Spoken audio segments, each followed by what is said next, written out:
Ladies and gentlemen, it is time for Dave Meltzer Dumb Moment of the Week. Let's fucking go. It's award season, bitch. So, guys, right away to kick things off on this show, we are just going to dive into the Wrestling Observer Newsletter 2025 awards.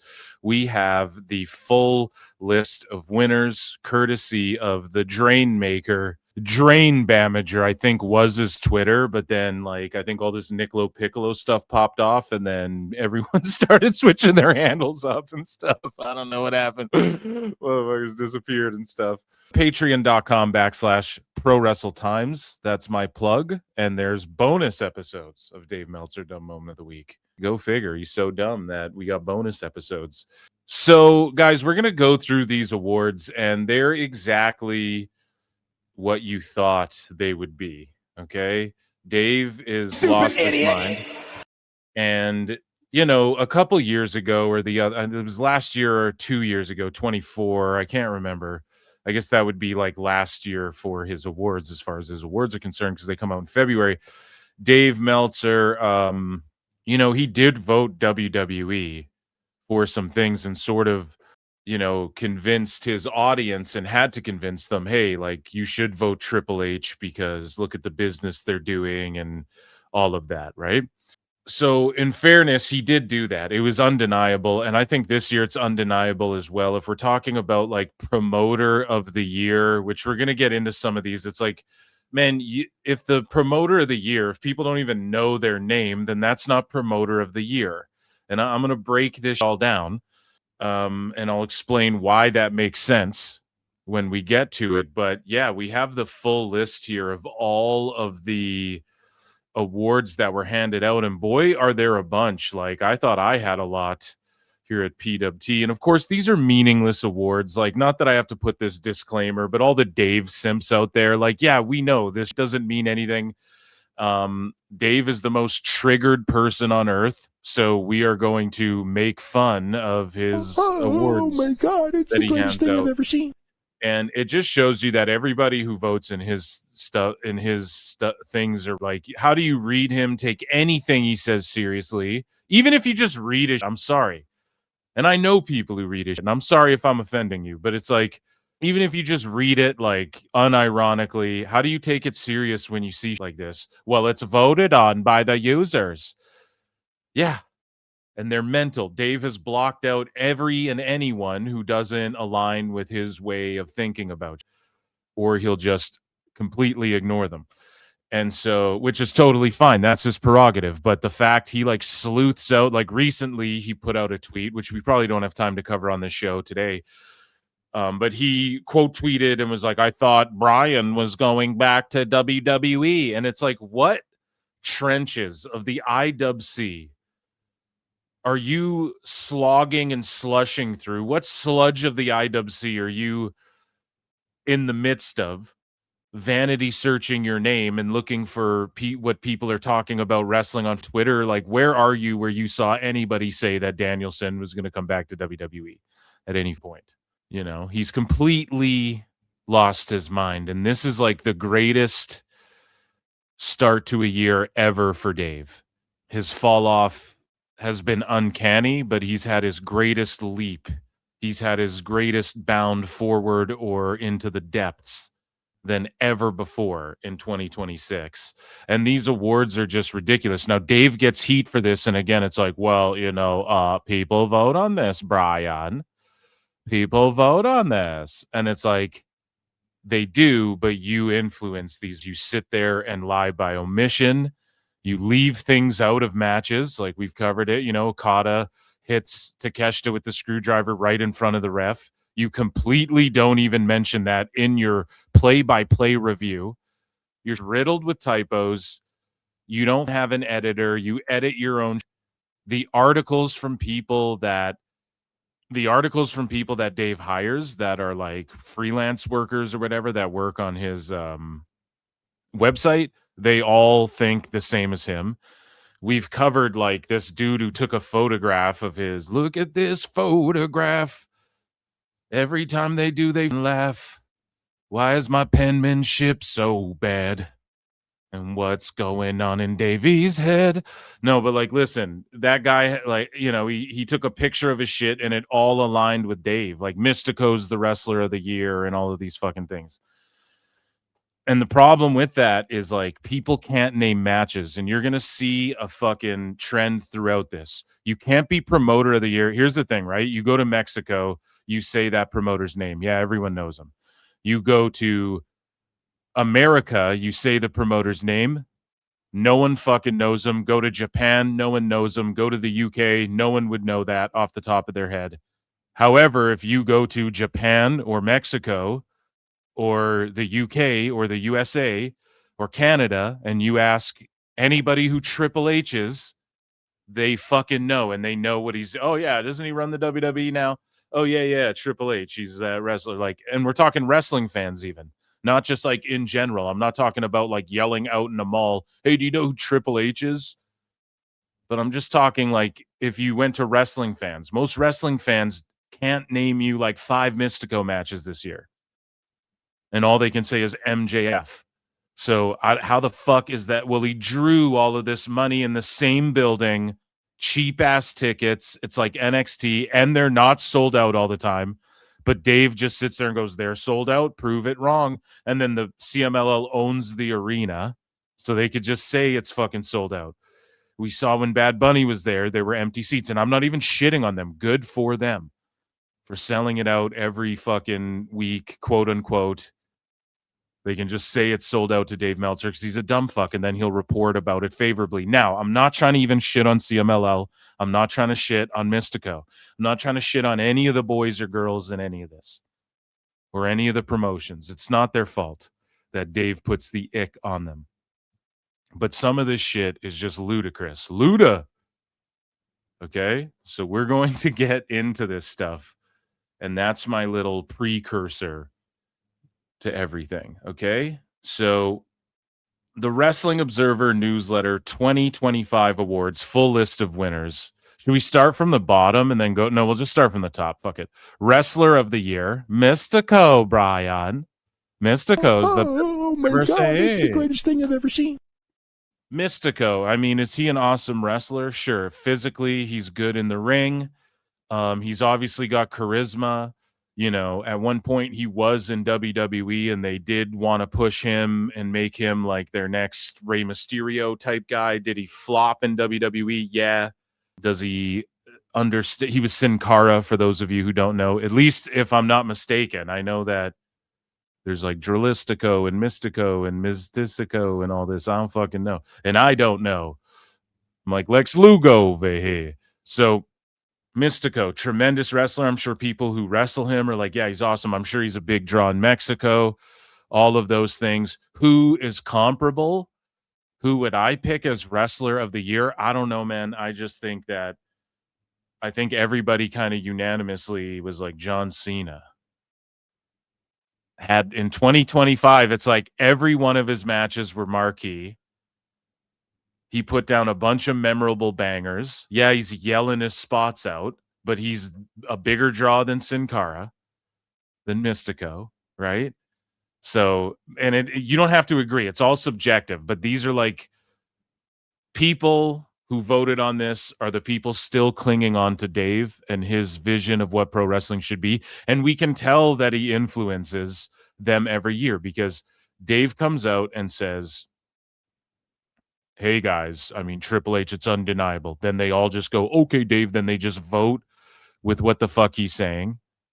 And then this year, it's like you see the same people, Wrestling Observer, Wrestle Purist, Sports Illustrated. And Sports Illustrated was just co-opted by Tony Khan, but they're all just being delusional about AEW in so many ways. Like, you can't tell me Hangman Adam Page's story, quote unquote, in 25 was the best stories going on in AEW. Even Dave says that at the start of this year in 26, oh, they're kind of doing stories, Brian. Oh, I think all these multiple title challengers is really making it hot. Implying what? That Hangman wasn't doing hot shit. None of it aligns. None of it makes sense.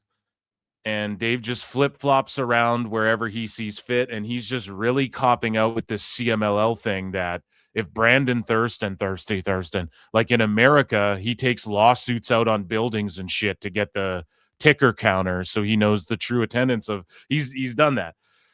In Mexico, can he do that? Like somebody audit this and I don't want them to audit. I'm not like again, it sounds like I'm hating on CMLL, but listen, you guys own the fucking building. You could just tell Dave he's some American asshole journalist. Yeah, we sell it out every fucking week. We sell it out 4 times a week, Dave. Sold out. And then some people shit on it and go, well, the tickets are only $8. Well, it should be. It's a fucking local, and it's awesome that wrestling's so goddamn popular. But this is all I'm saying. If you went up to a crowd of Mexico fans, they would also go, we know who John Cena is. If you went to the Mexico fans with fans of everything else, they won't all necessarily know who Mystico is. I bet not even every AEW fan knows what the fuck Mystico is. I just think objectively, you have to look at things like that. Okay, subjectively, these guys want to follow Dave and vote Mystico, fine. And I'm not even trying to shit on Mystico. He's a solid wrestler. He's solid at doing the moves, and the stuff he did with MJF was decent, although it more kind of blew. It felt hotter on like MLW, and then when they went to Mexico than anything else. It's not like AEW capitalized off that. So good for CMLL. I guess Mystico gets the nod there. Moving along, most outstanding, Konosuke Takeshita. So in 2025, the most outstanding wrestler. And what does outstanding mean? So just moves. Okay, so if Dave just admits that it's just based on moves, okay, maybe he's right. Maybe Takeshita, you could argue, is really good at throwing flying knees and suplexes, and he transitions into power bumps. He's got strength and athleticism and speed for sure. For sure. Okay, I'm with you there. But then if we're going into selling, okay, he's pretty good. I don't rate him one of the best, but he's an above average wrestler for sure. When we're talking about promos in Japanese, maybe, but Dave, you're not sitting there watching this shit in Japanese. And if you are, that's fine. You can't sit there and pretend that he's like lacing up promos that everyone's like, oh my God. That's why they literally have Callis there. And all of these other characters surrounding Okada and Takeshita, which I won't even argue. Like, I think Takeshita has been booked for Tony Khan booking. He's been booked like well for Tony Khan in AEW and whatnot. I won't even hate on Takeshita. But again, most outstanding. I don't know, man. There's been some really outstanding. And then is this guys and girls? Because if we're talking the ladies, I mean, come on. Did Sol Ruka, was she more outstanding? Like who? I'm really trying to think. It's hard because everyone's over this too. This is when Dave does this shit. He waits till February. We need to make sure we get everything in, Brian. But he waits until everybody's already done talking about their awards and last year. But again, everything is connected this year. You'll notice to AEW, CMLL, and New Japan. And so he's pushing hard. And again, Dave is just going, if he thinks he's fighting for the little guy, I don't know, man. There's people who are dead set convinced he's getting paid. People in the business are dead set convinced he's getting fucking paid. But let's give him the benefit of the doubt and say that's not the case. Let's say he just thinks he's sticking up for the little guy. It again, just say that then. Or if the voters think they're sticking up for like, yeah, we got to go anti the Fed in every regard, even though like, yes, are ticket sales expensive? Yes. Is the demand high except for they're gouging for these PLEs and shit? Absolutely. Is everything perfect? No. Is WWE making stars, presenting wrestling the coolest, most sports-based?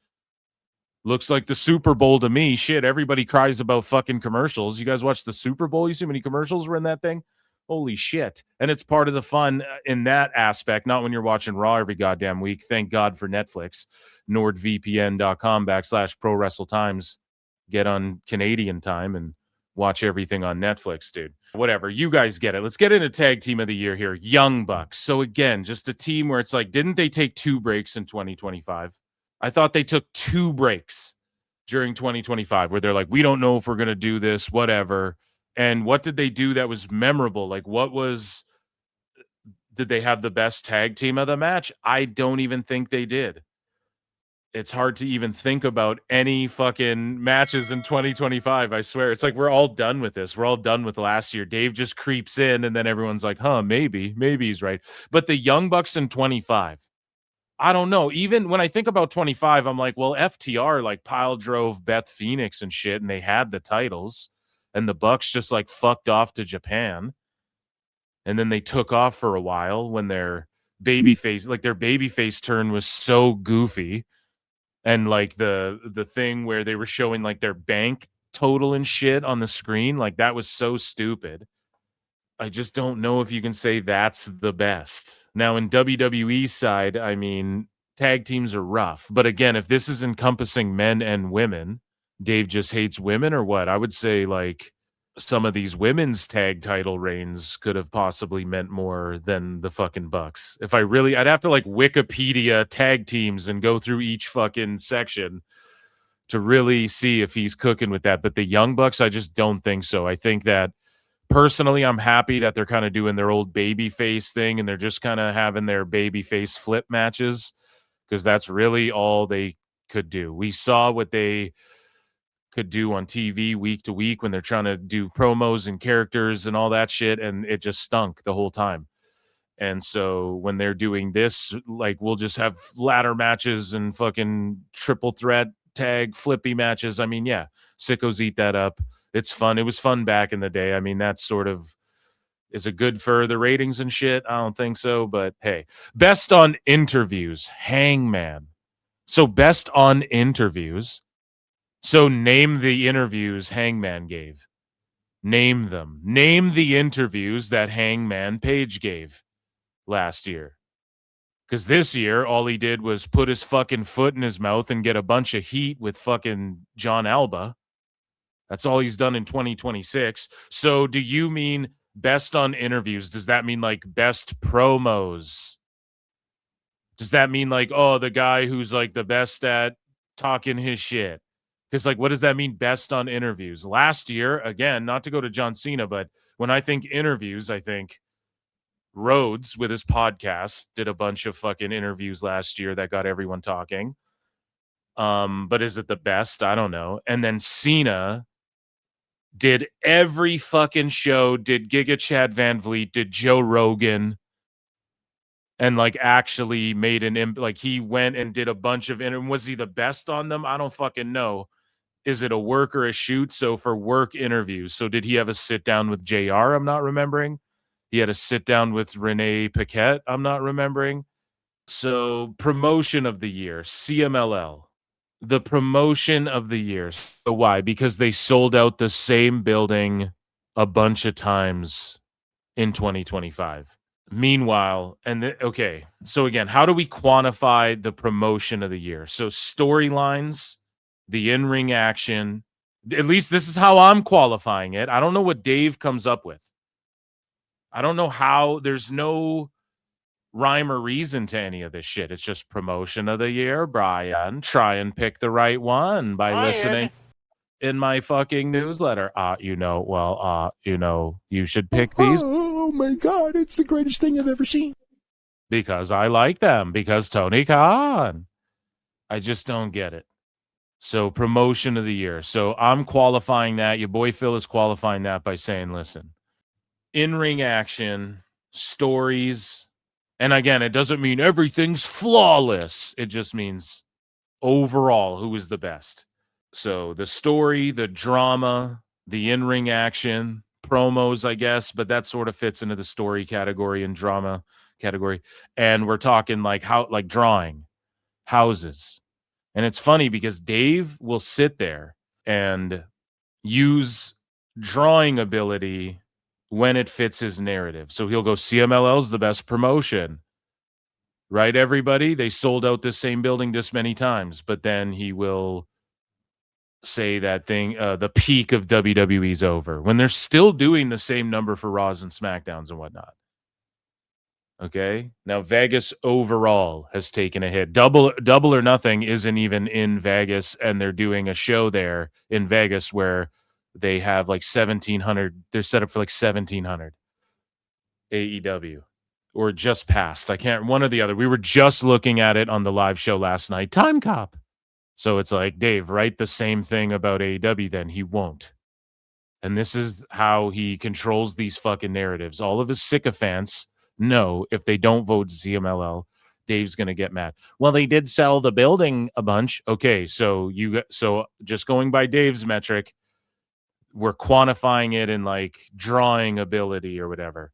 So try going to a different city all over the fucking country every single week for live television on Netflix, being in the top 10 on Netflix and selling out in each of these different places, and the amount of money WWE made is tenfold. Now, I'm not the one chalking it up to all that. Dave Meltzer is, when he goes, oh, well, he drew a bunch at this building, so he drew the same people a bunch of times. That rules. That's awesome. I'm not hating on that at fucking all. But just objectively speaking, wouldn't like reaching the widest amount of people all over a country, selling out. And here's the thing, like SmackDown does, even on like a bad SmackDown, it's like 6,000, 8,000, 9,000 people. And people go, oh, look, it's a downswing. So this is like 2 shows they're doing every week. I just don't know. And then promotion of the year. Okay, so the in-ring action. If you go to all of those CMLL fans, they're going to be able to name all the same WWE matches that were like, just because they are there marking out about shit no one knows about. Now, you could say, well, it's not on TV or it's not, I don't know. You could make all these fucking excuses or say whatever you want, but I'm just going based off of what Dave, well, they sold out this building a bunch of times in a row. Okay, so does NXT. Now, it's not nearly the same amount of people. If they didn't fill it, if they couldn't fill NXT's building, Dave would be all over it trying to prove that NXT isn't actually sellouts, even though they say it's sellouts. But with CMLL, like we saw when Bad Bunny was there, even they were showing like the way the wrestlers come out, there was a bunch of empty seats behind that side. Now it was packed all around for sure, but it's like, okay, so Dave, you're just taking them at their word that it's a sellout 100% every time. Like you don't know that even for sure. Nobody can really verify that, and they own the building. So what are the odds? Like I'd say I sold it out too. And yes, they were drawing, and Mystico's a draw, and that's fucking awesome. I don't know, promotion of the year. What's one story? So if I went to Mexico and said, oh man, last year, fucking John Cena's retirement tour, everyone would know what you're talking about. All the CMLL fans would be like, oh yeah, Juan Cena, actually. They would all fucking know, dude. They would all know about it. But if you came here and were like, man, Mystico, and he really mixed it up with Hechicero, dude, and it was, when Claudio went over there from AEW and beat fucking Blue Panther Jr., like no one knows about that shit. And if this is the case that CMLL is so great, then Dave, why aren't you voting MLW for shit when they have CMLL guys all over that fucking show? Why isn't MLW anywhere on your radar? Because it's a specific fucking narrative that you're trying to make. So promotion of the year is CMLL. Next up, we have best weekly TV show of the year. And can you guys guess? Can you guys fathom a guess at what was chosen? AEW Dynamite, proving once again that the best guy is Tony Khan. So a show that routinely posted its worst ratings of the year, not only like beat its worst ratings of the year in 25 multiple times, if that makes sense. Like they got lower a bunch of times, but of all time in 25, they did their lowest numbers. Now, if you want to factor in the invisible numbers on Max that nobody can prove, WBD will come out and say, yeah, we didn't keep this guy off of our show, which we'll talk about in a bit. But they won't come out and say, yeah, AEW did 500,000 viewers or even 100,000 viewers, because everybody's goddamn liars. But this show last year that had Moxley running rampant, tanking the fucking ratings. Even when Hangman won the belt, it meant fucking nothing. It meant nothing. Nothing came of it. Mox just kept running amok like a triple cup tone, kept running amok, doing whatever the fuck he wanted to do, and nothing changed. They were still choking people out, fishbowl drownings. Like, it didn't matter that he lost the title. Nothing changed about the Death Riders until, ready? Moxley went, I'm a good guy now for the pro wrestling. I'm a good guy. Look, I'm hardcore. And then he beat everyone in the C2. Well, he actually lost to people. This is the thing. The C2's a tricky way where, like, he won the thing, but he put a couple guys over in it. So, oh yeah, he did so much for everyone. And then meanwhile, Fletcher's just stuck at the TNT title again in 20 to start off 26. So what did putting him over do? Where the fuck is Roderick Strong? What did putting Kyle O'Reilly or Roderick Strong over do? It's cooked. When it comes to Dynamite, like, truly, I think even with Monet being involved in a lot of that shit, it was ultra cringy as well, where people were like turning it off. I think the Young Bucks did terrible shit. There was really no storylines. Joe was gone for a chunk, and then he came back, won the title, and then MJF was gone like I want to say a couple times last year. Was he not? I think he took off a couple times last year, like the Bucks. So it was inconsistent. Let's think about it. Ricochet shit was garbage. Hurt Syndicate did some stuff. You know, they were kind of cooking a little bit. What else was going on last year in AEW? Tony Storm, I think, just started to fall off. That was the beginning of her kind of mid to the end of the year, was kind of her starting to fall off and being, you know, a little less interesting, of like a wacky character. What else? Yeah, I don't know. I don't think Swerve was there. Swerve wasn't there for a lot of time. So I just really don't agree that AEW Dynamite's the best weekly show. Now, again, it's a subjective thing. They all voted on it, but what are the odds that everyone voted on this? Like, how do you honestly say that Raw isn't in the discussion? Even TNA, that got a fucking TV deal out of stuff. I don't know if Dave is looking at like it's just Dynamite for some reason, even though I think everyone collectively agrees, even Chris Statlander seemingly agrees that Dynamite just doesn't really make sense. There's no real fucking, now they're starting to pick it up a little bit. They're picking it up a little bit. I'll give them that. Like, honestly, the Dynamites have been formatted a little better. And I know Dave's like, oh, everyone being interested in the title's really giving them a boost, Brian. But it's like, it's just the most elementary surface level shit that Tone like can't even accomplish. And now that he's doing it, everyone's like, oh, look, he's doing a story, because they all just are approaching the champ. But let's see how things are executed and if they can tell these stories a little bit better. And even Dave was like, Brody King should have been on Dynamite. They should have had a segment.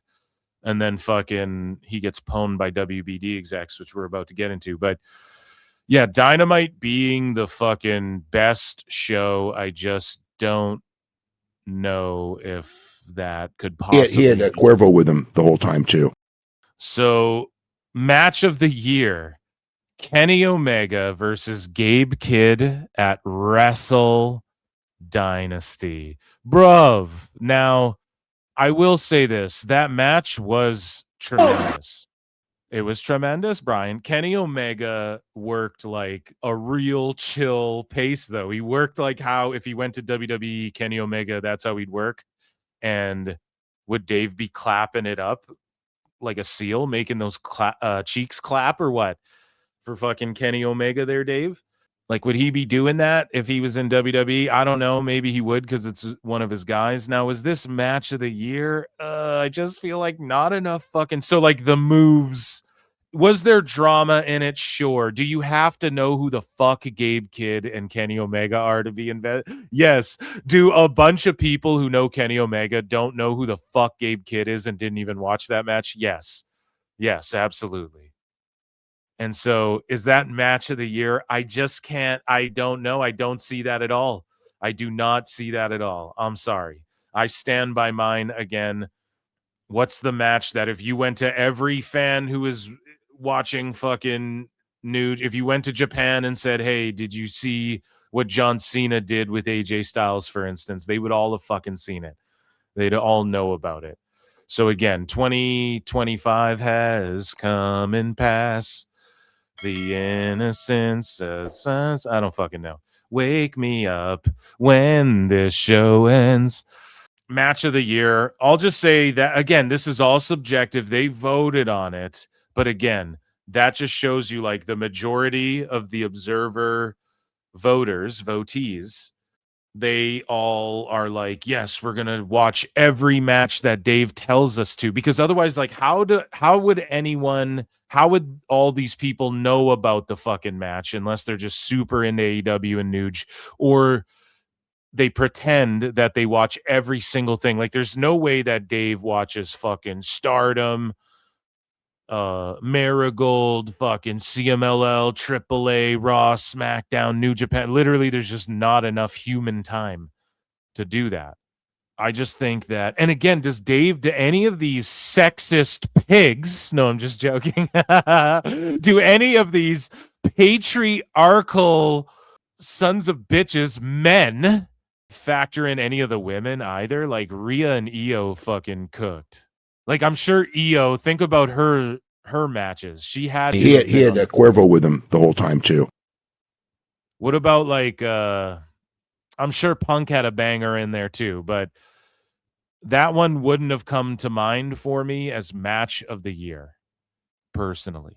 Or maybe like it would have maybe made like my top 5 if I really sat down. I should add match of the year to the PWT awards as well. So United States Canada MVP, John Moxley. What? Moxley again, MVP. So he put over Fletcher. Okay, Fletcher's just got the TNT title again. He put over O'Reilly. O'Reilly's like done. He's like retired before Mox because he's hurt so much and has kids and doesn't really give a fuck. And he said that on AEW Unrestricted. Who else did he put over? Oh, Roderick Strong. Like, what did he do? Who did he help get over? Hangman Page. Hangman Page might not be allowed on TV anymore. No, I'm just kidding. But like, for real, where's that guy? What did he do? They just took the belt off him in a hurry, dude.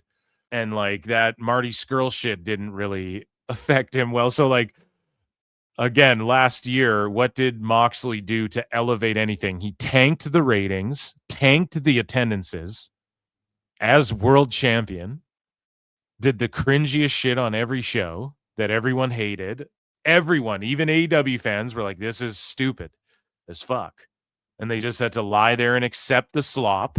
But then they sit there and go, oh, WWE just feeds you brain slop. No, it's not brain slop when fucking Chelsea Green gets squashed. Like, yeah, it's shitty, but because we all love Chelsea Green, but like, it's not slop, though. These people are operating at the highest level all the time.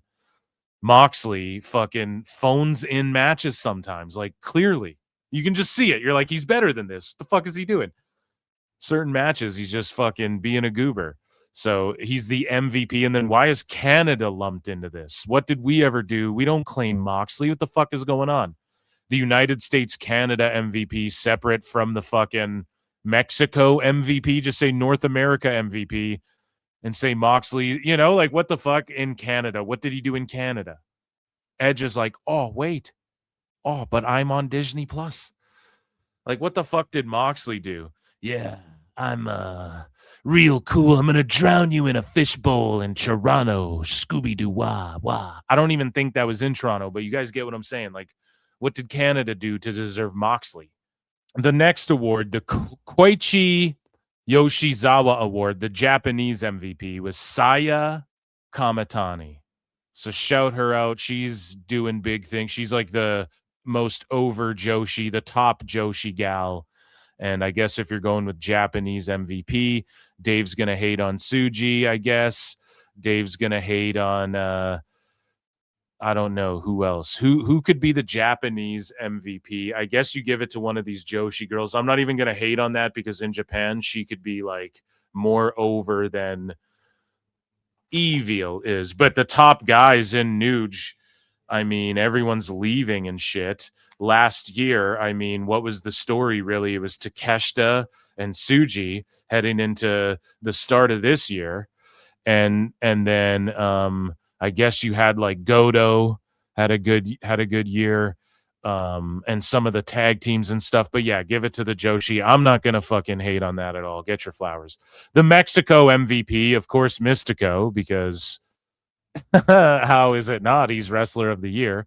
The European MVP, Michael Oku. So the Europe MVP, like what they did in Europe. Or is it like the Europe? Because again, Zack Sabre Jr., a lot of people don't like him, but he was world champion in Nuge. He went and did some stellar shit in the tag division as well to cap off the year and things like this. So, and then he was like a TV champ. I don't know if that bled into, I don't know, like 25. I think he held a couple different titles, but I digress. So Zack Sabre's a European, but he was crushing it in Japan. So does he get the Japanese nod or the European nod? I don't know. Michael Oku's not officially signed to AEW, but he shows up like when Tone gives him the call. You know, he's Will Ospreay's bruv. So Dave's going to give him the nod. Europe MVP, like Dave's sitting there watching a bunch of European pro wrestling. Or let me just throw this out there. Because, like, I'm not a dummy like you, Dave Meltzer. I'm not a goddamn dummy like you, Dave. Okay? Like, are you watching all of this European wrestling? Or are you just watching, like, oh, bruv, I know Michael Oku, bruv, watch his match. And then, like, that's the only European wrestling you're consuming. So you're like, oh, Michael Oku. You know what I'm saying? So the Hodge Award non-heavyweight MVP, Mystico. Because I guess he's not a heavyweight. And he isn't, but again, if he stacks up with MJF, this is why, again, it's like, this is why people don't get behind MJF. Like, I think MJF and Mystico are the same fucking size. And MJF's your world heavyweight champion. And I don't mean to be sizist. I know we're ageist and sizist here at PWT. Not really, but Mystico also, of course, because he's wrestler of the year, he's going to be Mexico wrestler of the year and light heavyweight or whatever, non-heavyweight. So does this mean girl too? I don't fucking know. Again, Dave has buried other awards and said his awards are the ones that matter the most. Dave, when you press him on his awards and say, well, they're just your opinion, he goes, well, no, I think that we do I think Chris Van Vliet, the Giga Chad Van Vliet, pressed him on that and was like, so what metric do you like? How do you explain it? And he couldn't even quantify how he gives out stars or awards and his stars. And he wouldn't admit that they're his opinion stars and awards. He won't admit that shit. He plays it off as like, no, we're very objective and all this stuff. So, I mean, it is what it is, man.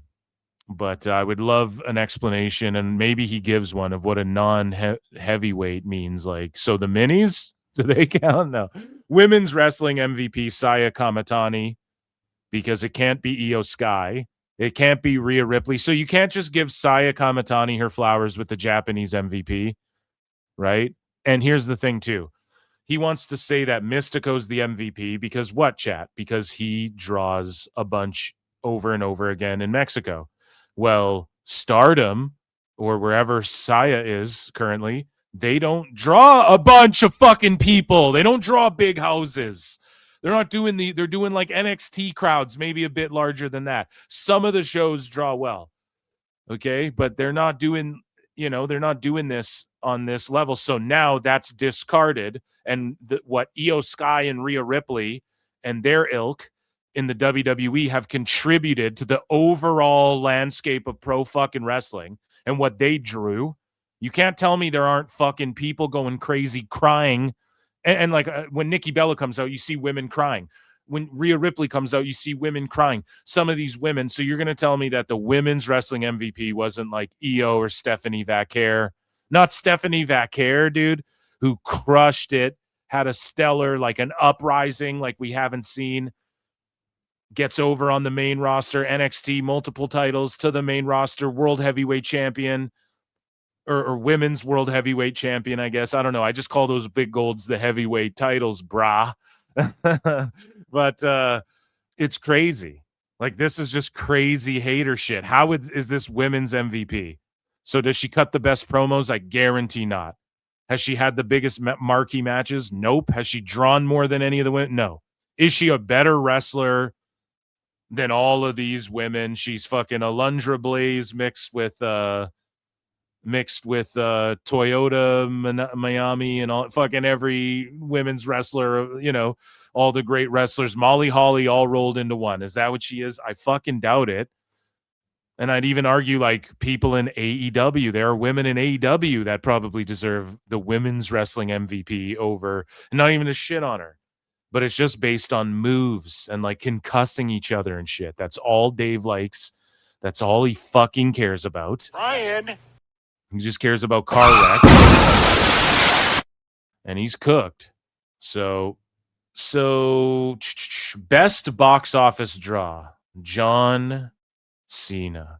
So they got that one right, but it's because you can't really, when it comes to best box office draw, that's not an opinion.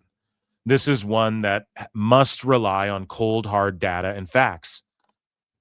That's how you know the other awards are just based on moves, which I keep driving this home because Dave Meltzer and his ilk will never admit this, and they'll just call me an obsessed hater for A-logging this fucking redact.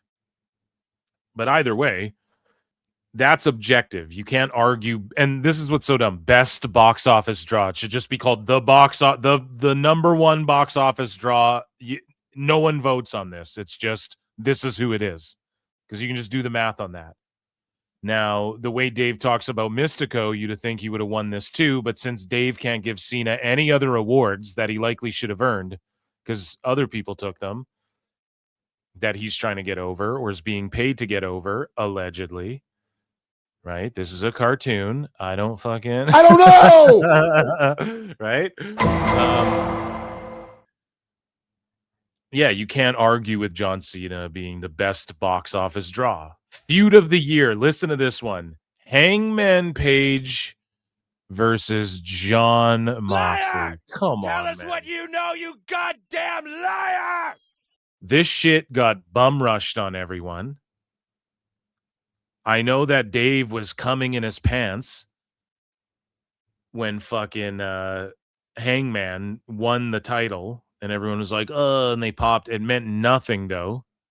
The ratings and attendances went, and then Tone just switched the belt off him. So how much did that really mean? Feud of the year in wrestling was Hangman and Moxley. Didn't they fucking feud for like 3 months at the most? If you tally together all of their interactions, like, it wasn't even a feud. It's crazy. And again, are women not involved in this shit? Are women not involved in this shit, you sexist son of a bitch? No. But for real, like, are women not involved in this at all? Is there a whole other list of women's awards that I'm not seeing anywhere? What the fuck? The feud of the year. I don't know, man. I think Rhodes and Cena was more memorable. Oh, well, the heel turn sucked. No, it really didn't. It just kind of, this is what happened. It interrupted shit, but it was awesome to see it one last time, and people were reacting. People go, oh, it's the reactions, how the crowds move. Cena was fucking getting on everyone's bad side. Was it the best shit ever? Was it a big show, fucking quick switcheroo, switch back and forth? Yes. But it was awesome, and the crowd reacted so favorably. If we had just gotten the babyface Cena shit through the whole year, people would have been like, yawn, tired of it, bored of it. So it was actually really a good thing that they did that, and I think people will learn to accept that in hindsight. But in the moment, it was kind of like, yeah, this isn't the best shit ever. But it just added so much. Getting that moment of Cena's heel turn and his face switch and all of that, it was amazing. So the best feud, like, god damn it, man. Mox and Hangman, my recollection of it is like, yes, there was like a through line sort of like a bunch of wrestlers are mad at the Death Riders, and then just sort of at the tail end, Hangman's like, I'm going after Mox. And then I felt like their feud was like 2 months, a month at the most. I don't even know. Is it Drew Rhodes? Maybe that's been ongoing. I don't know if that's been the best feud. Naomi was cooking in 25. Yeah, I don't know, man. It's crazy to just pick that one. I know that was a moment for AEW fans, but nothing changed. So what really, like, what quantifies feud of the year? Promos, the matches, the story, like what actually is the details of the story? What does the story itself entail? Right? Like, is it a fucking revenge plot? Is it just is it betrayal? Is it heartbreak? Maybe it's a couple of those things, but is it like is it just purely motivation? Well, it was to stamp out the Death Riders. Yeah, but like everyone was like, it didn't stamp them out, and everyone was doing that. Like everyone, you had fucking Trent Beretta, or who was it? Like Chuck T was backstage standing up to the fucking death. Like it was a shit show. That was the Death Riders is the worst shit ever. It can't win best of anything. And Moxley is Death Riders, so inherently feud of the year. It just doesn't qualify. Most improved, Harley fucking Cameron. Now again, dude, I love Harley Cameron. I'm not trying to shit on Harley Cameron. You guys know I've played her videos on this show. I've put her over tremendously. I'm not just being a hater over here on everything Dave has to say, but Let's just be fair. We got a couple haters. Harley Cameron, dude, are you kidding me? The leaps and bounds. Tatum Paxley, buddy? Like, soul fucking Ruka. Now, in 25, did she take a huge improvement leap from 24? Or was she still good? Was she just as good both years? No, she took a huge leap of improvement. Lash legend. Stephanie Vaquer even is most improved. Coming in, showing that she can work the Raw Netflix style right away. Like, got it right away. Maybe she was just so good the whole time that, yeah, you could argue not most improved. But, like, holy shit, dude. Tatum Paxley isn't on there. Or, like, one of these and not to shit on Harley Cameron, but she has not really improved in the last year. She's kind of, to me, in my opinion, at the same level. She's like Julia Hart. All these girls, Anna Jay's the same way. They all just kind of get stuck at a certain level. Sky Blue's good, but she's still stuck at that level. We talk about it all the time. Queen Aminata's great. She's just stuck at that level, though. They got to take it to the next level. Harley Cameron has to take it to the next level. Now, she's good. She's good, but like she's solid enough. Like I'd have her on my roster for sure, especially with all of her talent she has. I'd have her on my roster for sure, especially developing, bringing her up and stuff. But most improved. Dave, there's this girl up here called Saya Kamatani. No one even heard of a fucking year ago. She's not, and now she's the greatest women's wrestler of all time, according to you, beating Io Sky and Rhea Ripley. She's not the most improved. Like, let's play your own game, Dave. See? Like, don't even use my logic. Use your own goddamn logic. So that Saya Kamatani girl's not the most improved? She just won all the fucking... Yeah, poor people don't like AEW. A crazy, like, sweep job for AEW. There's no way all of his voters would think that either unless he said that shit. There's no way you don't see NXT and go, holy shit, these women are improving at an incredibly rapid rate. So... it's crazy. Most charismatic, John Cena. Fucking cop out. I mean, yeah, but that's just, again, they're just sort of like giving John Cena. They're not even thinking too hard about WWE. They're not really factoring WWE into anything. Now, is he the most charismatic? Fuck yeah. But like you could argue, well, maybe Roman is when he comes out. Now, again, back in the day, you'd never say that about Roman, but Roman's got so much aura that he fucking, now I know that charisma means cutting and strutting too a little bit, you know, it's about something about the way you move, but also like the way you present yourself on the mic. And Roman, he just kind of, you know, acknowledge me, like I'm here, you know, he's not the most charismatic on the mic. And yes, I agree, John Cena deserves that fucking award for all the different like heel and babyface promos he did and backstage shit and everything. I'd say it's fucking John Cena. He's the most charismatic guy when he walks in the room. But again, it just shows that they didn't really give too much thought to any of this shit. Bryan Danielson Award, Best Technical Wrestler, Zack Sabre Jr. Okay, fair enough. I mean, okay, Best Technical Wrestler. Yeah, I guess he does like the, ooh, I got you in a pretzel, I'll tickle your bumhole. I don't know how you fucking, I don't know, do we say someone like Jonathan Gresham? But again, you'd factor it like, well, Zack Sabre Jr. was New Japan Heavyweight Champion. Okay.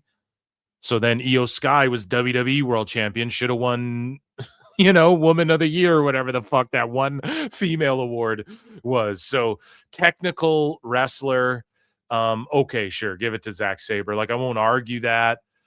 I guess he's technically good at like wrist lock to headlock, takeover, grab the ankle, he's smooth with it. All right. Bruiser Brody Memorial Award, Best Brawler, Jon Moxley. The sloppy fucking Moxley, man. Lock him up! Lock Dave Meltzer up for this shit. The best brawler, Jon Moxley. Come on, bruv. Come on, bruv. Come on, man. He dumps people on their fucking heads. He's just sloppy fucking these shitty, sloppy, dumpy chop battles, forearm battles or whatever.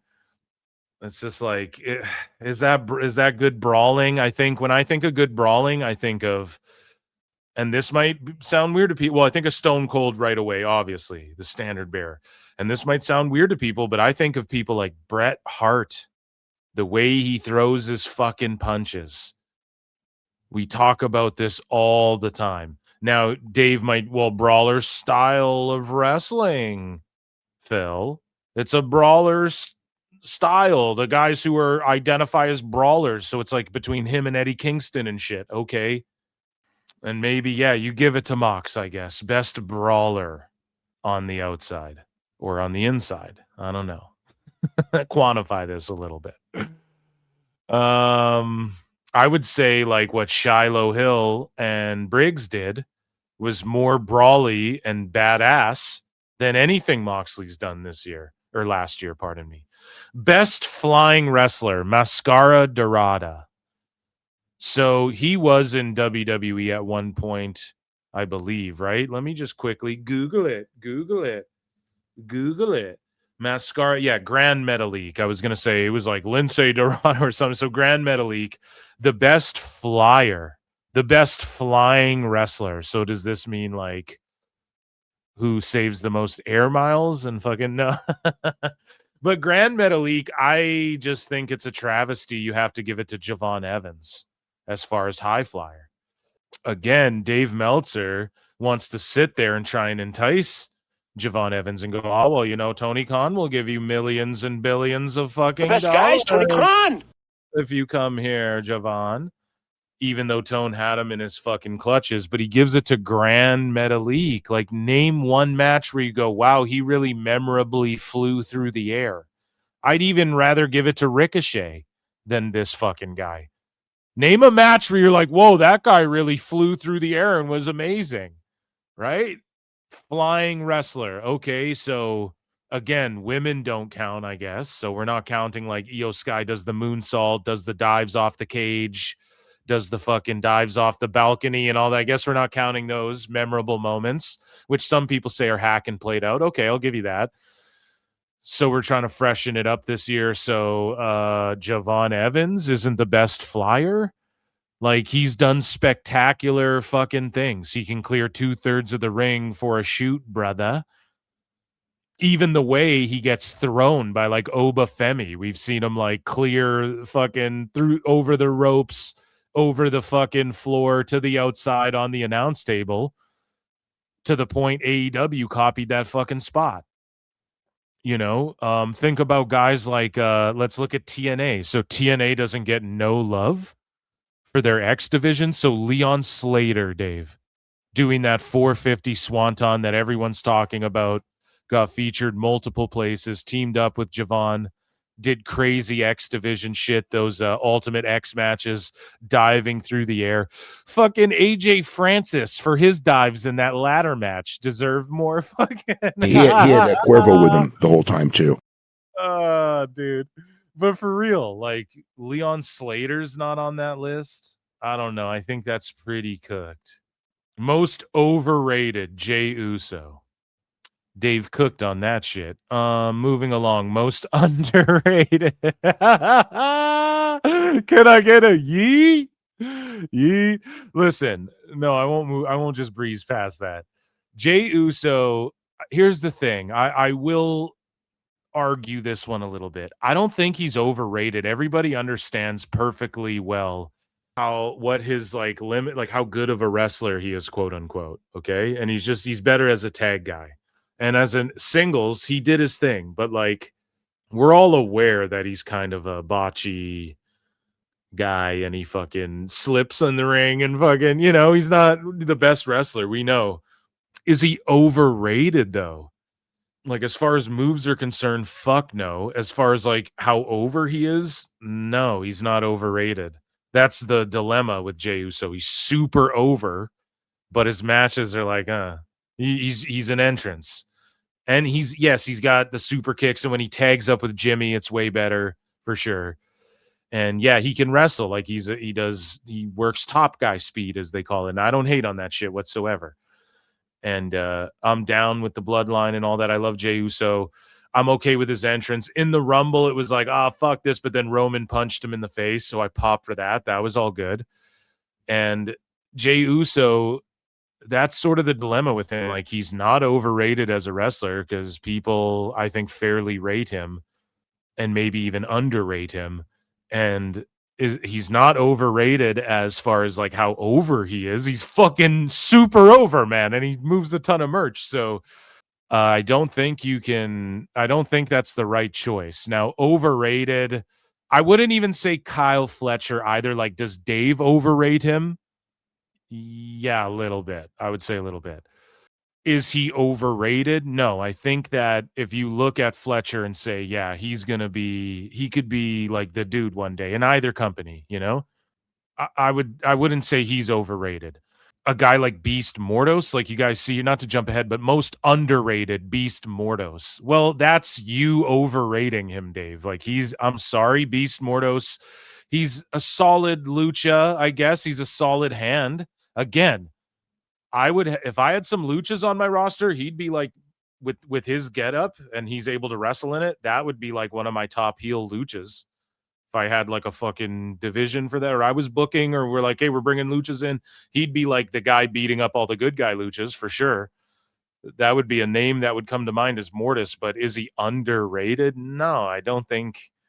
I think you're like overrating him by giving him an underrated award in a weird way. It's almost like a backhand compliment. Like, no, I think he's perfectly good. No one really hates on Mortis.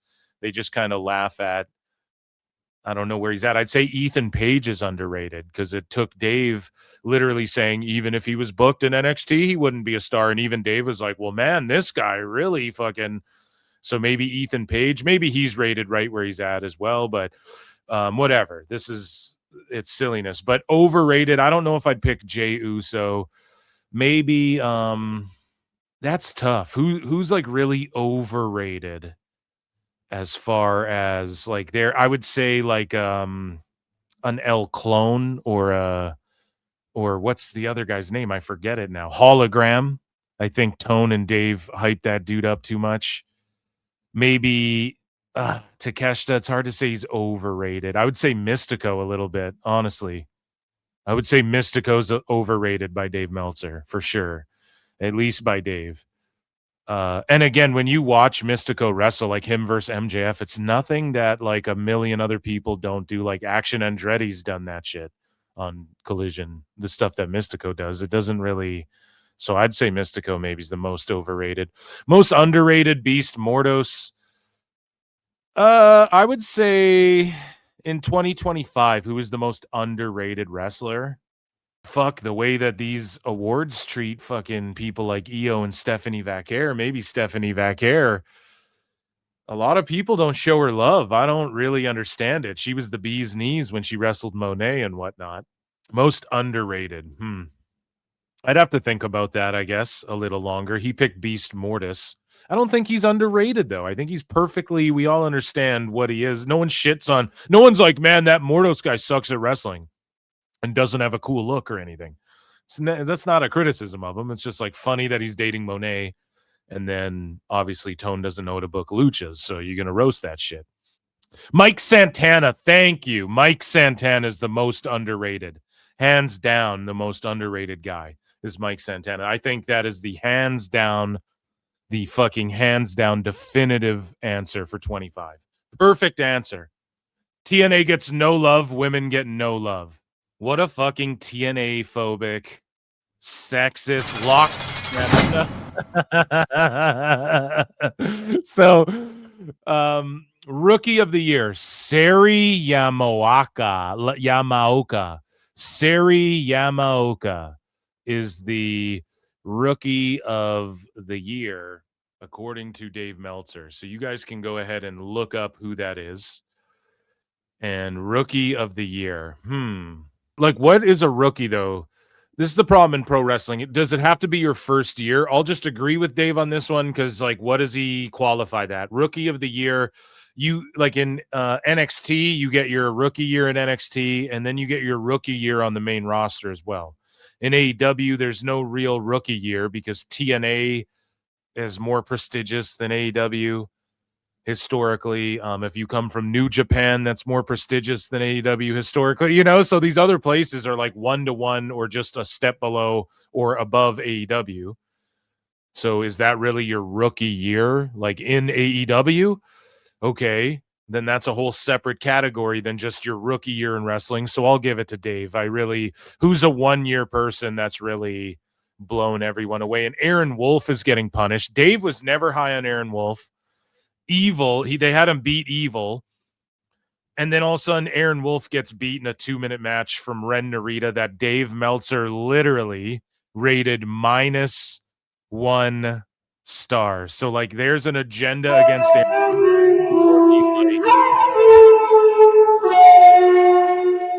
I don't know if he's like, I want to go to the Fed or what's going on, or if he doesn't want to go to AEW and they're mad about that. I have no clue, but either way. So best non-wrestler, Don Callis, not even Paul Heyman. Don Callis's ass, his teeth falling out of his head on live TV. Okay. His promos are the fucking same. He does a good job though of like he's a great orator and he's good at, I like the Callis family. I'm down with it. But to say that's better than Paul Heyman cooking he's in every top guy fucking feud and angle. He's got history with all the top guys. He connects all these stories that's drawing the most shit coming off of the fucking Bloodline run. And then now he's with the Vision and all these promos he's cutting and all this stuff with Adam Pearce. You're really going to fucking tell, like, Adam Pearce deserves it over Don Callis. Let's be honest here.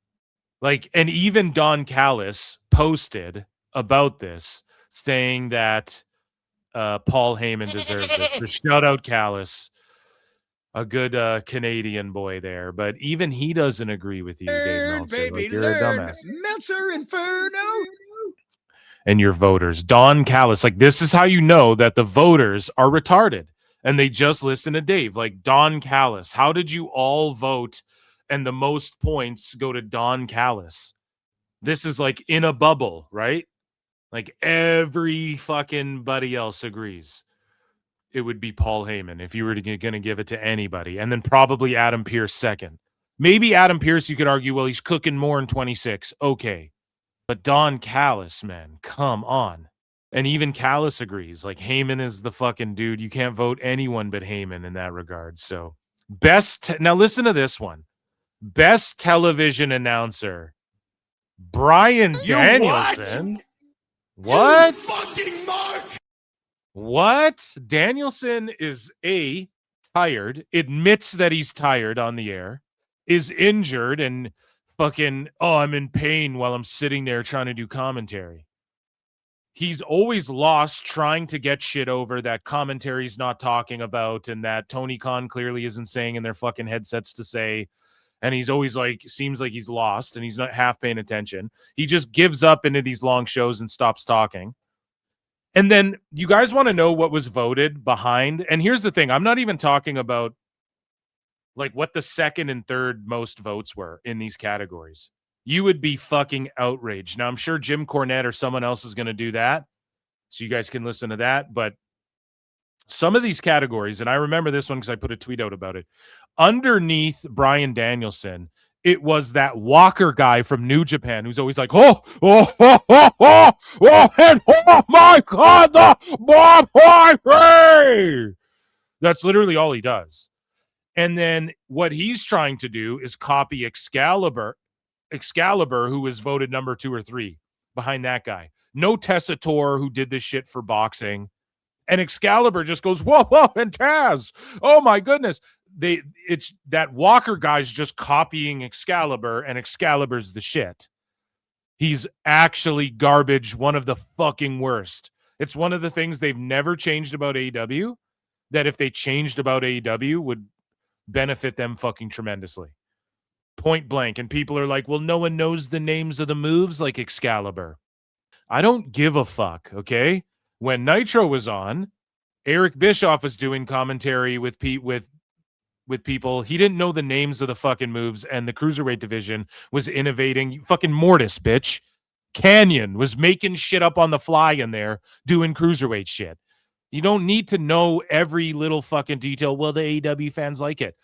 I like it too a little bit. I'm not going to lie. When somebody can quickly call out, well, that's a half Nelson, that's a 360 half Nelson Cutter King. If someone can call that out quickly, that's awesome, but it's not necessary. Do you guys understand? So I enjoy that. Phil S. Marks is a fucking mark for that. Fucking mark! I like it, but I don't like how Excalibur does it, and also he doesn't even do that all the time because you can tell that they've told him to try and be a little more story based, like getting that shit over. And he puts an effort into it, like, and I'll credit him. And he's not like the worst shit ever. I'd have him on like the Dark Show. I'd have him on Collision. He'd be like, okay, stick him on Collision. If people like it, that's fine. It's not necessary. One of the things about UFC commentary and what helped blow the UFC up was Joe Rogan, when he was doing commentary, he could explain the intricate jiu-jitsu moves and what the person on offense is trying to do and what the person defensively is trying to do. And he would do it quickly and succinctly, right? But also, he doesn't even go into these breakdowns nowadays as deep as he did. And you could say that's lacking from UFC commentary a bit. And I would agree. But it's because people are more familiar with some of the terminology. Like people understand what full guard is or full mount is and things like this, to where you don't need to. So especially with the AEW fan base or a hardcore fan like myself, a hardcore pro wrestling fan, it's like that shit is unnecessary and it doesn't cater to the people who don't give a fuck. And there's more people who don't give a fuck than do. Do you guys get it? We're talking, it's a TV show. We're trying to attract fans. What are we doing here, Tone? Put me on retainer and call me. I'll be your consultant. Fuck this Dave Meltzer fellow.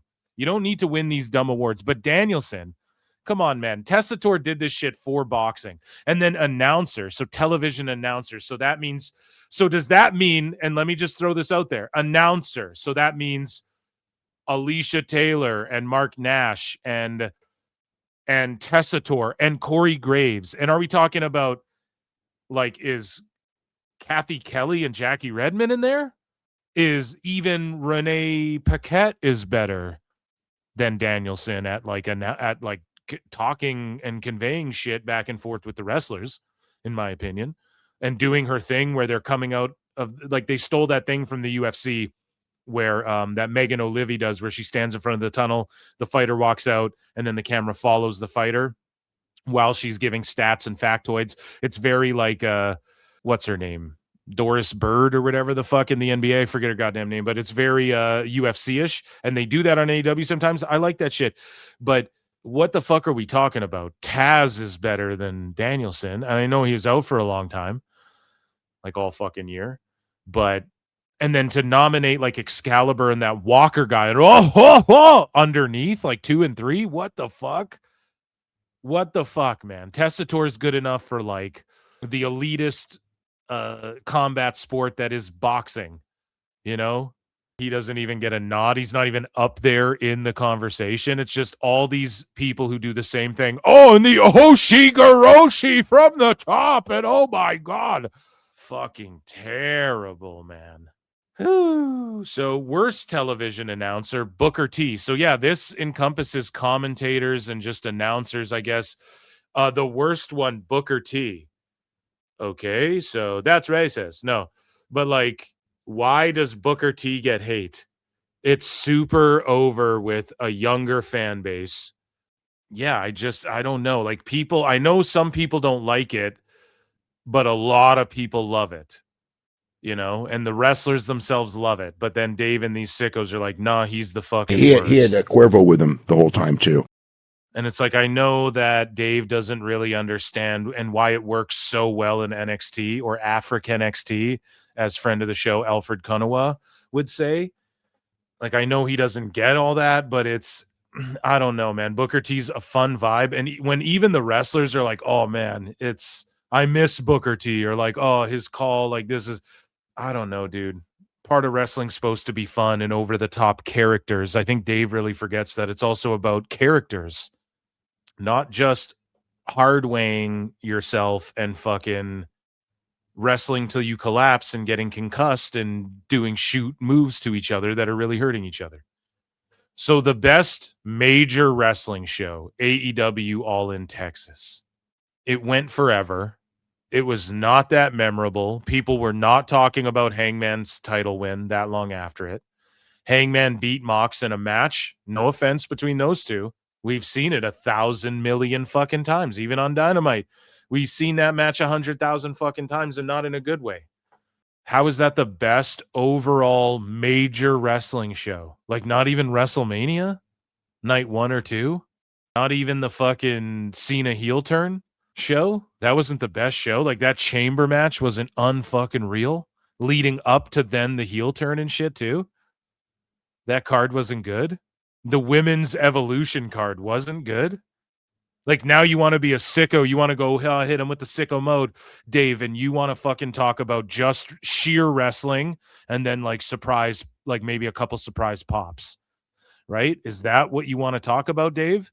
Then Evolution 2 was in 25, right? That's not on your list for like just banger matches and then, oh my God, it's the greatest thing I've ever seen. and then like surprise, motherfucker. Like, that's not on there. What are we talking about? How did all of your sycophants vote this? What was 2 and 3? I guarantee they weren't anything WWE. Which, what does the best major show mean? So the moves that were done on the show, Dave, because the formatting wasn't the best. The length of it wasn't the best. The production was definitely not the best. The crowd wasn't the best. We've heard way better crowds on Raws. The turnout, the attendance, the draw, the amount of money that was earned wasn't the best. The production and all of that, I think I said production twice, but none of that was the best. The views weren't the best. The drama, the payoffs, the matches themselves, they weren't all like the moves were the best, Dave. I think he just means This just in, we have confirmed that Dave Meltzer fears PWT and flutes. So, worst major wrestling show, WWE WrestlePalooza. Why was it the worst though, Dave? Because ESPN graded it a C+, and the ESPN guy's a sicko, but it's like fine. But so you guys point to that as, yeah, that was for sure the worst major one because even ESPN gave it C+. But really, if you're being objective, like it was better than All in Texas production wise. The views internationally were cray cray. Hey, yeah, I want you cray cray. I want it. So was WrestlePalooza the best show ever? No, but was it the worst major wrestling show? Are you sure none of those AEW shows would be on there? Would be on that list above WrestlePalooza? That wasn't that bad. Like, let's be totally honest about that. The worst television show, WWE NXT. So not NWA, not even TNA, not even a shit on TNA, but the worst NXT? Like, what the fuck are you talking about? And again, they all vote on it because Brian, with his faux outrage. And this is what happened, okay? I'm going to let you guys know what happened. I'm going to take you behind the curtain. Dave tasked Brian with, you got to trash NXT this year. And then they got blindsided by TNA because they're dumb fucks. But that's where all of Brian's faux outrage came from with TNA or NXT, pardon me, especially in the second half of the year. And they voted it the worst show. How, man? Like NWA's a show. JCW Lunacy's a show. You can't tell me NXT's the worst show when fucking Stephanie Vaquer gets called up and the crowd's going nuts for her, or Oba Femi goes up. So it was the worst show that got him over. He's just over because everyone's retarded and they go, oh, look at this guy. We understand it. What does he think? Like, how do you think Javon Evans got so over to where Dave's like, well, Tony Khan will give you $8 billion. The best guy is Tony Khan. Like, how does that happen? How is that the worst television show giving you Kendall Gray matches that Dave's fucking drooling over? It's because Brian's faux outrage trains these sycophants like seals. So, most disgusting promotional tactic, WWE bringing back Brock Lesnar. What was disgusting? Stupid idiot. So not like using it's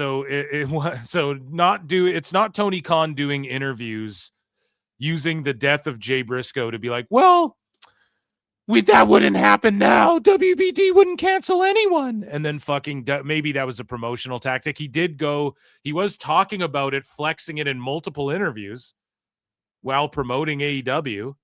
Oh, I have a way better relationship with WBD. Don't even worry. I'm not worried about the Netflix deal. I think that's way grosser. Again, man, having Rita Chatterton on fucking payroll, is that not some weird co-opting John Alba and Sports Illustrated?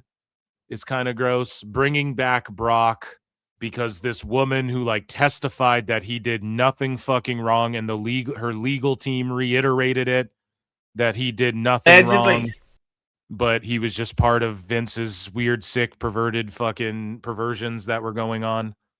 And realistically, she just wanted fucking money as well. Like, if he just paid her money, none of this would even really be a thing, and Vince would still be working in WWE, which I guess in a weird, sick way, thank fucking God he isn't. And yes, did Vince victimize other women and shit? Yeah, we're not talking about that. So, Brock, and we're especially not talking about that because Brock had nothing to do with any of that shit. So how is bringing Brock back a disgusting promotional tactic? Or WWE bringing Brock back? I don't know how I worded that, but, how is that a disgusting promotional tactic? I just don't fucking understand. It was just a promotional tactic. I think drowning people in fish bowls and skewering their fucking head and having them dive off shit with Martha Hart in the fucking audience and when you're doing the Owen Hart finals or whatever, is more of a disgusting promotional tactic. Things like JJ was pointing out on the last live show, Time Cop, every Wednesday and Saturday. He was pointing out Tone's bringing in this person because for this reason, the Tommaso Ciampa thing because Royce Keys, right? Tone is going to Wembley. You could chalk that up as a gross, but why is this even a fucking? Why is this even an award he hands out? Most disgusting promotional tactic. I don't even understand why that's an award you'd hand out. And if Tony Khan was like, Brock Lesnar, come on down.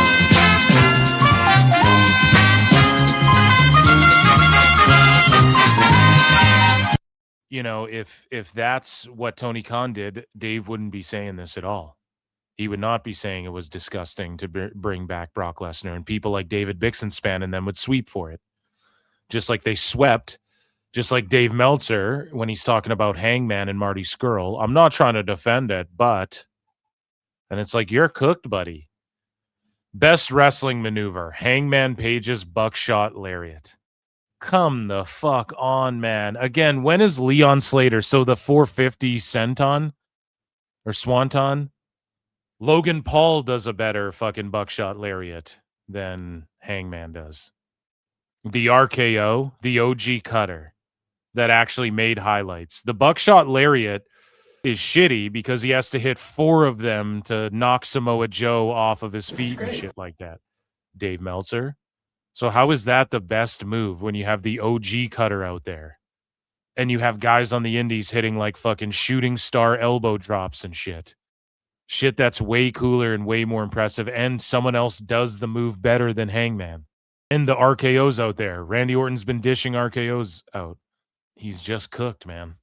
Worst worked match of the year. So worst worked, as in like the moves in the ring. So the worst worked, like the selling, the moves in the ring, calling shit in the ring. Rhodes versus Cena. Oh, come on now, Dave. That's not very fair. Oh, come on now, Dave. Chat me up. There's a lot to unpack here about Okada stabbing Takeshita in the head with a fucking screwdriver, Dave Meltzer. And then pinning him and the ref counting 1, 2, 3. Oh, but the work leading up to that was brilliant. Yeah, but none of that shit mattered. The finish was what mattered, right? The finish is what was supposed to get the heat on Okada, so that's what matters. That's what sells the match, right? So it was fucked up. Come on, man. The worst worked match. Some of these fucking women's matches in AEW or just all over the place in general. No, but for real, like Zelina Vega's had worse matches than Cena Rhodes. Like, you got to be joking. This is fucked up, man. Worst worked match. So lazy ass Moxley and Darby Allin drowning in a fishbowl. That wasn't the worst worked match where there was no work. It was just garbage. Like, come on, man. It's not the greatest match. Rhodes and Cena isn't the greatest match of all time, but was it the worst worked match of the year? And this is the problem. You're voting people, again, like Seri Yamaoka and Mascara Dorada and Saya Kamatani. So it's like deep cuts, Dave. So these are deep cuts. Your guys are the observers. You guys are the Uwatu, the watchers. Right? You guys are the watchers looking over the fucking pro wrestling universe, and you see all of pro wrestling. And there's not like a shitty GCW match. Didn't Sabu die last year in a like after a fucking match? Like, come on, there wasn't an Invisible Man match that would take this over Rhodes and Cena. This is just the fucking I hate WWE awards. That's all it is. Worst feud of the year. Max Caster versus Anthony Bowens. Now, I'll give them credit for voting this the worst feud. And it's something AEW related. Now, why is it the worst feud, though? Because people wanted more out of it. I don't even think a lot of people knew that they feuded. I would say Moxley Hangman's the worst feud because it meant nothing. Everything it built up to meant nothing moving forward, and nobody got more over from it. But Max Caster versus Bowens, okay, if they voted it, fair enough. But what were the feuds that they're even looking at? It was hardly a feud either. It was just like he showed up and beat him. It's like their knowledge beyond AEW is just not there other than Dave's talking points, the people voting on this. That's how I feel reading the results of these, right? Worst promotion of the year. WWE. Sometimes in life, you got to be a hoe. Dave doing the splits on it for AEW. The worst promotion was the highest drawing. And again, Dave Meltzer says it. It's only about making money, Brian. The business is about making money. So the highest ratings on TV, the most attended, the most programming across the board, the highest level of developmental, the biggest name superstars, the top box office attraction last year, the best storylines, hands down, the best storylines pound for pound. If you chalk them up, that doesn't mean all of them are good. The best production, the best crossovers with fanatics and being involved in like the NFL with the titles, the best merch, the cleanest. I don't give a fuck what anybody says. WWE makes crispy merch, dude. It's fucking clean. They make some clean prints, dude. So do you want to go that route? Like, where are we looking at the presentation of the superstars, the way they look, the wrestlers' gear, just everything, the way they pull it off week after week after week on Netflix, sellouts all over the globe, the fan reaction, the fanfare. That's the worst promotion of the fucking year, Learn, dude. baby, learn. Meltzer Inferno. It doesn't even make fucking sense. It's utterly fucking cooked madness. The worst promotion, not NWA, because no one's talking about it. Not JCW. Not like, are you going to tell me fucking Ring of Honor's cooking harder? Ring of Honor's, it's a promotion, right? Ring of Honor's cooked harder than fucking WWE in 2025. Are you fucking kidding me, dude? With everything everyone did, the rise of Vacair, Jade Cargill, Naomi with her heel turn, Cena's last ride, honestly, AJ Styles' last ride as well, which I told you, motherfuckers, bunch of people fucking retiring. You had all of they drew everywhere they fucking went. Their house shows draw more than fucking 10 AEW Dynamites. And somehow the worst promotion of the year is WWE, but they had the #1 box office draw. And according to Dave Meltzer, it's the business is just all about making money. That's his own words. So how does that make fucking sense? That it's the worst promotion of the year. Not even like GCW or some shit. You know what I'm saying? Like not even TNA. Like let's just say. And not to shit on them, but it's like, how do you stack up? I'd say worst promotion of the year, hands down, was AEW. Zero fucking storylines. And this isn't me just trying to be a hater. I watch every fucking Dynamite and Collision and shit. I sit here and put myself through it every week. Worst storylines. In 2026, they're doing some good shit with Andrade and stuff. I won't fucking lie. Worst fucking storylines. Nothing meant anything when Mox finally dropped the title. You can just objectively look at the metrics that their fucking ticket sales are the lowest they've been. They had to switch from Dave Meltzer literally saying shit like poor people don't like AEW. Poor people don't like AEW. To all of a sudden, they're all coping by going, oh, it's family-friendly entertainment, and we got cheap tickets, guys. They do they average like under 2,000 tickets per Dynamite. The TV ratings have matched their lowest of all time. They've done their lowest of all time. They've beaten their lowest of all time last year. They did their lowest and then beat that lowest all in the same year. Key demos, the worst that they've done. And then the pay-per-view numbers got exposed. Dave Meltzer got exposed for lying about those. They're just a complete and utter anomaly. The numbers don't even match up to Attitude Era fucking numbers. And for some reason, AEW does better than the Attitude Era was doing in pay-per-view sales, if you match it up percentage-wise. And we expose that. So all of these things, they just completely shit the bed. They didn't build any stars. Think about where everyone is right now. Moxley's holding a title. It's meaningless. You barely see him. MJF coming and going. He's got the world title, okay, but he's just coming and going as he pleases, is what it is. Adam Page just held the title for a bit to start this year. He's fucking gone. Samoa Joe's hurt again. Fletcher's just got the TNT title back. Couldn't even win the C2. Couldn't even win the fucking C2 and get propelled up to like the next level. Everyone's just in the exact same spot they were a year ago or before that. Private Party come back. Oh, they beat them. They're doing FTR Bucks again. Everyone's in the same fucking spot. It's fucking cooked. No one's getting over. No one's taking it to the next level.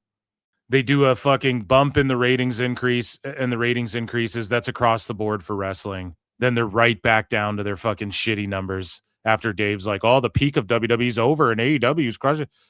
It's crazy, man. It's madness. Grand Slam, none of the dirt sheets are covering how in Australia they don't fucking there's no hype around the fucking show. And then how they were gouging for tickets again. But now everyone's like, oh, 25% off WrestleMania, which, yeah, that's cooked, but tourism in fucking Vegas is down. Everybody knows this shit. And it's not even an excuse. WWE's dumb as fuck for doing 2 years in a row in any fucking city.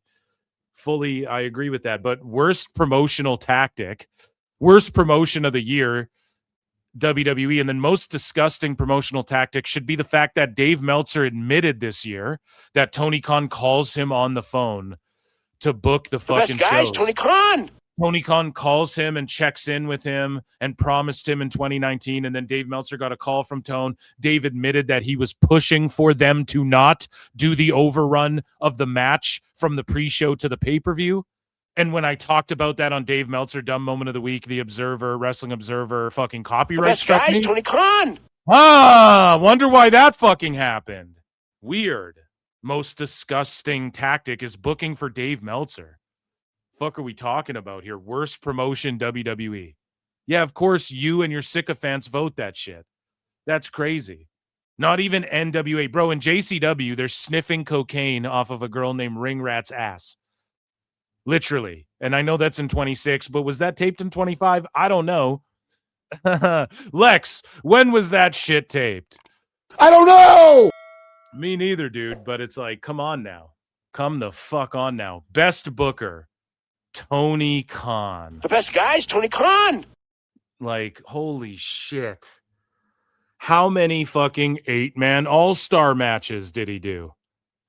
How many times did he just pull a casino gauntlet out of his ass just because? And it's not like it's on its own pay-per-view or anything like that. They don't save it for a special event, double or nothing. He just pulls it out of his ass. Meanwhile, the match type is retarded and doesn't even make sense.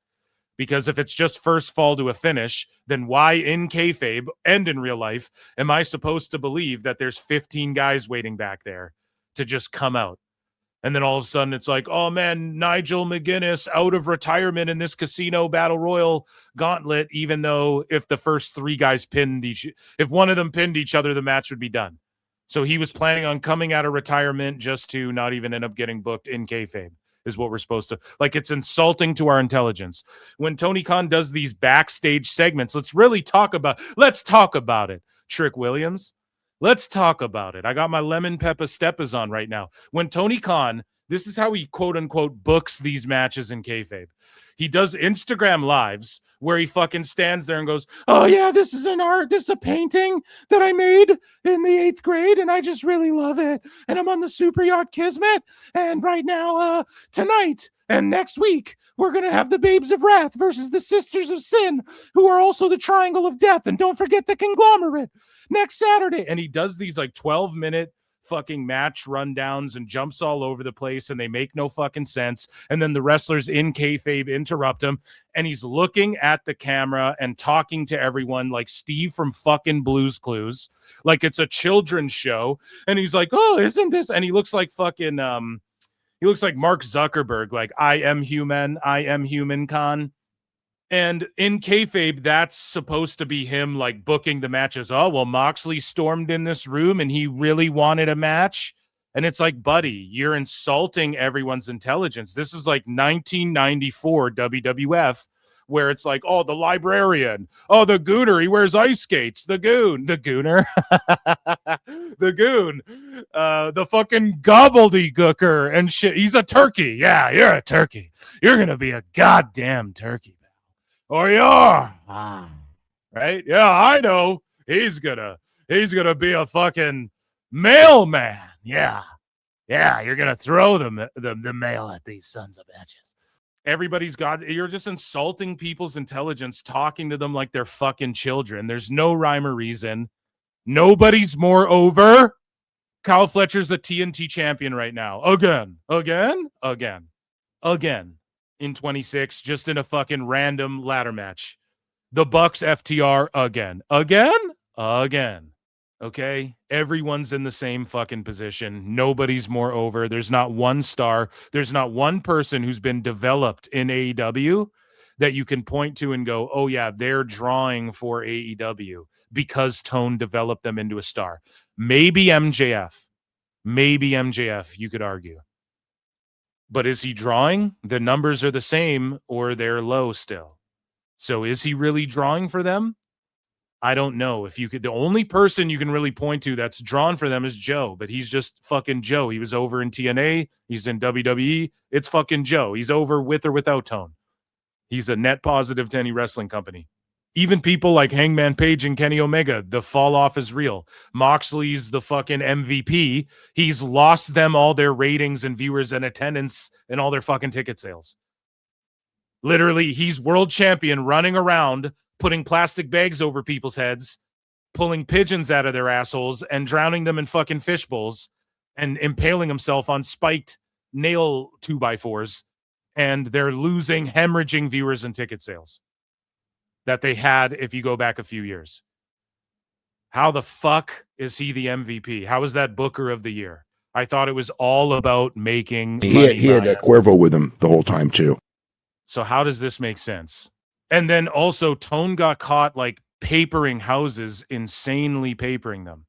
Heavily papering houses. We just read on PWT Live Show as well last night that a firsthand account that the California show, they did 4,000 people there for Dynamite, and a motherfucker was like, yeah, I'm at my gym, I'm at my training gym, and they came down and AEW gave everyone 2 tickets each.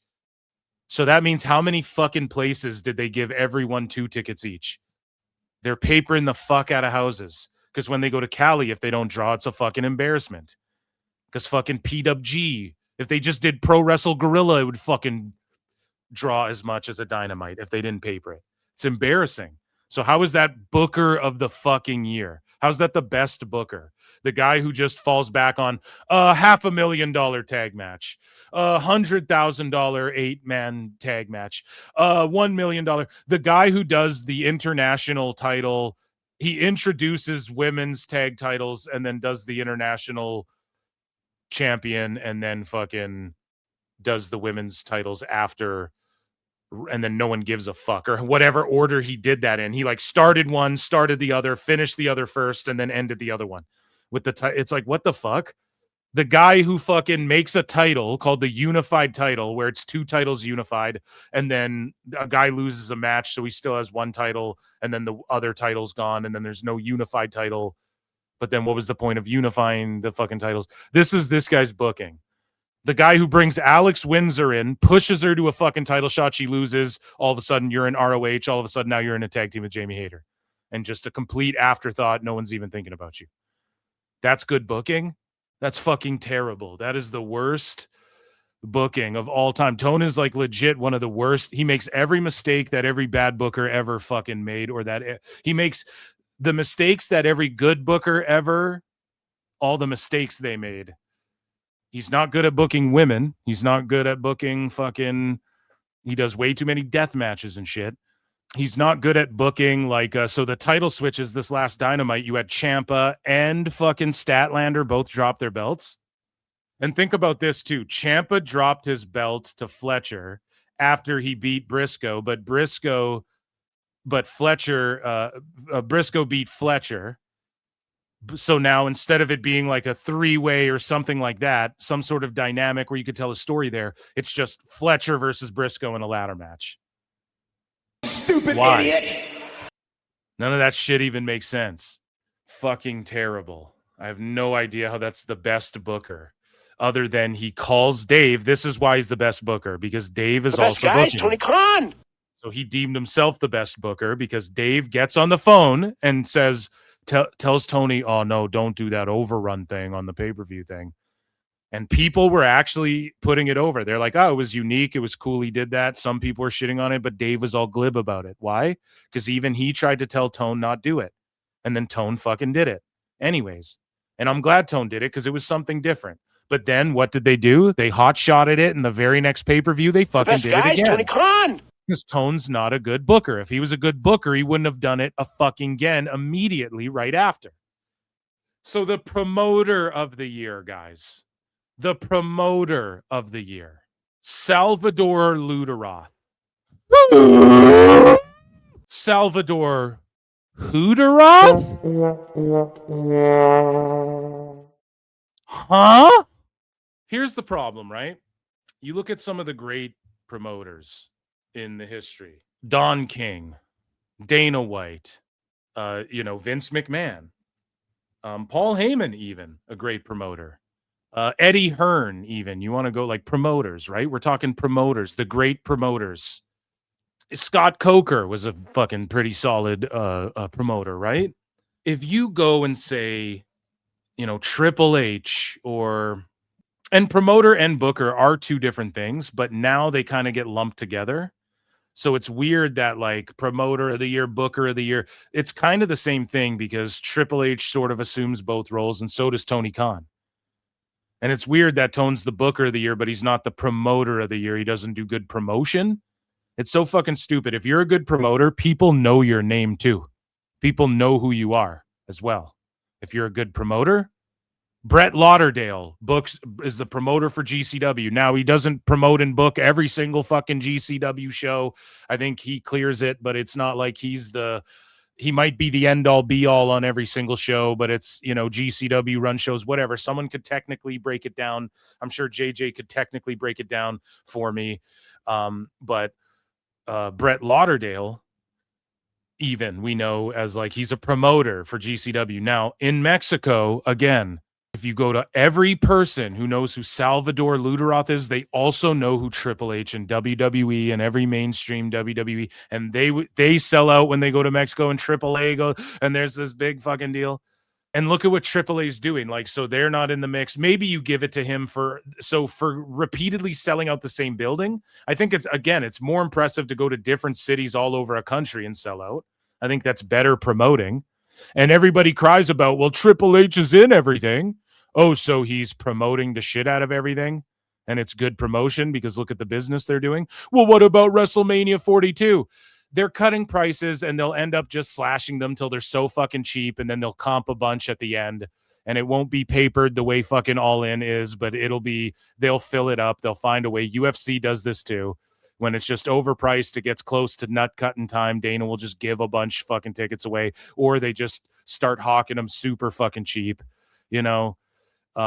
It is what it is, man. You're not going to knock it out of the park every time. No one's trying to go to Vegas, though. This is something, and here's the thing, too. You can point to this. So Dave's trying to make it like a WWE bad thing.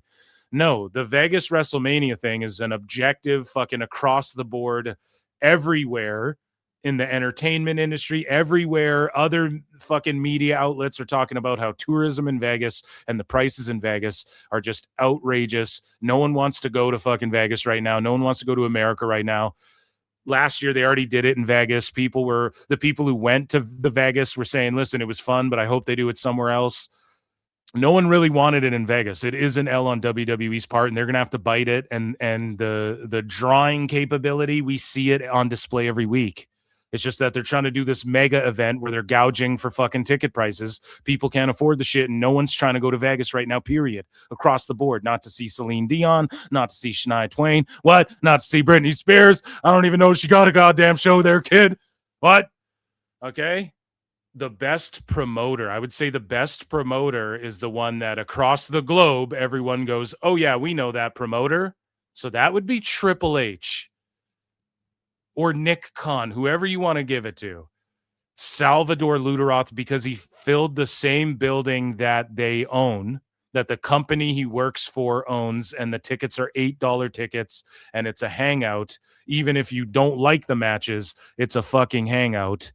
And they drew the same people over and over and over and over again, not across country. Is that really the best promoter? The best local promoter? And not even to shit on it. Hey, I'm a local club promoter in LA. I promote for these two different clubs and I get them packed every week and I'm crushing it. Yeah, dude, in LA, that's LA's hottest promoter. That's what you'd say. In the entertainment industry, we go, oh yeah, that's New York's hottest fucking promoter right now. So that's Mexico's hottest promoter, but the overall of pro wrestling promoter of the year? Fuck are we talking about, man? Fuck are we talking about? So moving along, the best gimmick, timeless Tony Storm. It's the most outlandish. It's the most creative. It's the most like a cartoon character. It's the most like taking a chance and being more than like, the Undertaker is supposed to be this dead man zombie guy. People kind of grew out of the hokey. We just talked about the gobbledygookers and the garbage men and shit. Undertaker fits in that category, but he was able to evolve it. He took a bit of a hiatus and did the biker thing, but he was able to evolve it into like, we accept, the boogeyman is out there as like a gimmick that even though wrestling's a little more real, shall we say. We're willing to accept that as like, because he performs it well. We're like, oh shit, this guy's eating worms and missing teeth and he's all fucking crazy. Like, it's an outlandish, out there gimmick. So, okay, maybe Tony Storm best gimmick. Because you got to give her points for like, it's out there. But Obafemi's like that too. I mean, he does the rula, like he has the fake accent and stuff, and he probably, Obafemi basically doing M'Baku from Marvel Comics, right? I would say that's a really good gimmick, and he's out there with it. Like the pose he hits, everyone he wears the furs. He's like, I'm the rula. He doesn't even talk like that. He's talking like he's from Wakanda and shit. That is I would say that's got to be up there. Now, I don't know if that was number 2 or 3 or what. Gimmick, though. We're talking gimmick. So, okay, I could see it being Tony Storm, being fair here, just because like it's out there. Or MJF. But like, what did he really do in 25? Because he's doing a gimmick too. Like, let's be honest. He's not that big of an asshole in person. So I'm trying to think any other gimmicks. Like a dead man gimmick. El Clone. Yeah. Okay, I'm with you there. I'll just say I'm with you on Timeless Tony Storm, or I'd go MJF or Obafemi. Worst gimmick, heel John Cena. The worst gimmick. Meanwhile, he cooked every promo. He got the most fucking heat. He fucking smashed everything out of the park. It was all good. It's not what the people wanted to see him retire as, was a fucking heel. That's the only problem with it. So it wasn't the worst gimmick by any means. Hologram or El Clone is one of the worst gimmicks. There are way worse fucking gimmicks. How about what MXM are doing? And they're shitty fucking, they're dumb, like, oh, let's make sex jokes in front of the Rizzler. Because that's not creepy at all. Epstein, lock him up. How about what MXM is doing? That's like the worst gimmick. They were doing it in WWE and everyone shit all over it. But they go and do it in AEW and Ring of Honor and it's just as cringe and no one bats an eyelash. There's way worse gimmicks. There's the fucking Invisible Man. Heel John Cena, the worst? You mean the top drawing heel gimmick of all of fucking last year? Shut up, bitch! Fucking crazy. So that, ladies and gentlemen, was Dave Meltzer's Wrestling Observer Newsletter 2025 awards.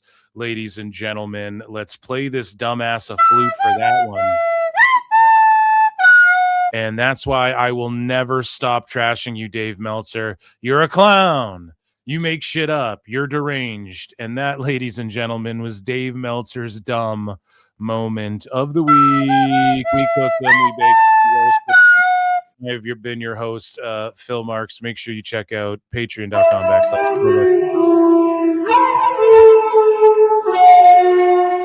For more Dave Meltzer dumb moment of the week.